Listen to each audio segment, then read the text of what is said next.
Mya couldn't figure out what had happened to her bra, but she sure as hell wasn't leaving without it. The whole slink out after sex thing was a myth, she figured. Every girl she knew wouldn't hesitate to wake a guy to enlist his aid if her favorite bra was on the line. Still, she hated to disturb Brandon, or so she thought of him, given that she hadn't been paying attention when he had told her his real name. The one she made up suited her lovers better anyway, she thought. It didn't matter, though, because she had no intention of seeing him again. The week before, Mya had gone home with an Allison after a brief flirtation. As a lover, Allison had been unhurried and attentive, unlike most people Mya allowed to take her home. They'd fallen asleep with their fingers entwined, and Allison's breath warm on her skin. Mya couldn't get out of there fast enough before her heart's armor buckled. Even now, she felt the tug of Allison's gravity, and her heart ached. Brandon was a reversion to type. He'd granted her a night of oblivion without expectations. He'd even been pretty inventive, she recalled. That's it, she realized, remembering that he'd used her bra to tie her hands. She found it wedged against the headboard and slid it on while watching him sleep. If there were leagues, he was probably out of hers, with his chiseled jaw and bottomless eyes, but his desire to forget had equaled hers and brought them together like mistakes canceling each other out. Her thoughts were interrupted by the discreet vibration of her bracelet. Thank God, she thought, turning it over to read the address. She hated being idle. It gave her too much time to think, which was the last thing a person wanted on the eve of the apocalypse. She stepped into her dress, almost stumbling in the process.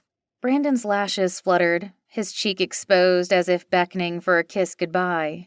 She smiled, despite a practiced disdain for sentimentality, and navigated the minefield of canvases between her and the door, closing it quietly behind her.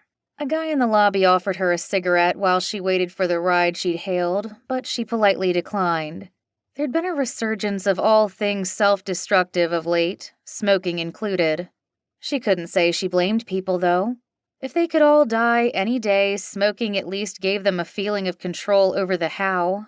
A dilapidated car pulled up. Mya slid in back and rhymed off the address from her bracelet.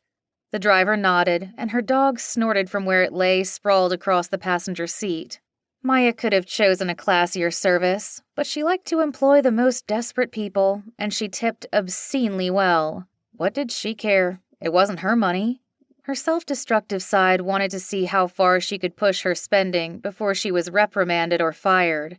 But she didn't. She needed the sense of purpose her job provided. The money, however, she could do without. Being gifted an unlimited expense account was one of the worst things that had happened to her. Before the sheer struggle to survive blotted out all else.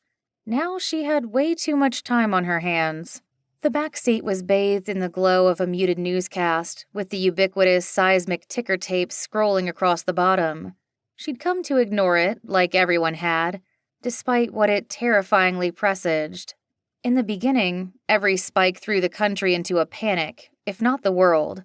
Mya marveled at how quickly people came to accept a sword hanging over their head and carry on with what they could salvage of their life, herself included. It was ironic, she thought. When her father had first dragged her to Beaumont, she had nightmares that the asteroid in orbit that the townsfolk mined would fall to Earth and crush her. The real danger had been slumbering beneath their feet the whole time. She closed her eyes.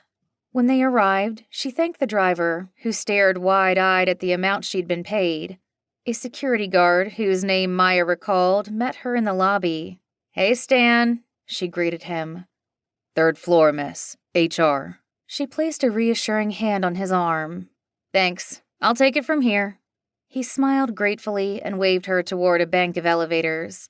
A key card was required for after-hours access, but her bracelet overrode the restriction. Is there any door this thing won't open? She wondered.